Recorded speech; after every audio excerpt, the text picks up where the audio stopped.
మహబూబాబాద్ జిల్లాలో ఏసీపీ అధికారులు సోదాలు నిర్వహిస్తున్నారు. మహబూబాబాద్ పట్టణంలోని నివాసం ఉంటున్న సస్పెండ్ అయిన జిల్లా రవాణా శాఖ అధికారి గౌసు పాషా ఇంట్లో అధికారులు తనిఖీలు నిర్వహిస్తున్నారు.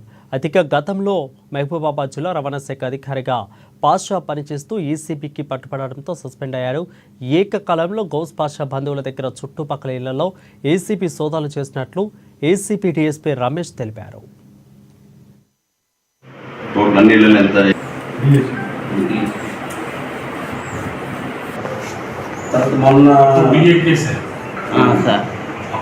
మళ్ళీ అరెస్ట్ మళ్ళీ పట్టుకపోయింది మళ్ళీ అది ఆల్రెడీ నడుస్తుంది, ట్రైల్ నడుస్తుంది.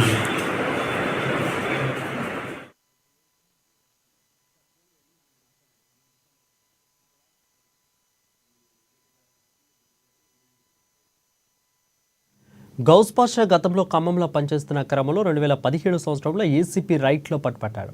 అలాగే మహబూబాబాద్ జిల్లా రవాణా అధికారిగా పనిచేస్తున్న క్రమంలో కూడా ఆగస్టు 2024లో ఏసీబీ అధికారులు సోదాలు చేపట్టారు. అధిక దీంతో అతన్ని ఉన్నప్పటి నుంచి ఆస్తులపై ఏసీబీ నిఘా పెట్టింది. రాష్ట్ర వ్యాప్తంగా గౌస్ పాషాకు చెందిన బినామీల బంధువులు, రక్త సంబంధికుల ఇళ్లపై ఏకకాలంలో రైట్లు నిర్వహిస్తుంది.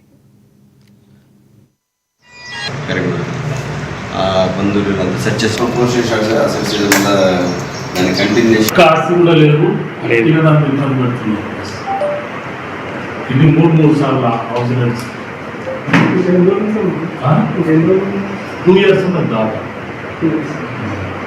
రిటైర్ అయిపోవడంలోనే ఎవరు మన 3 సంవత్సరాలు గడవడం వల్ల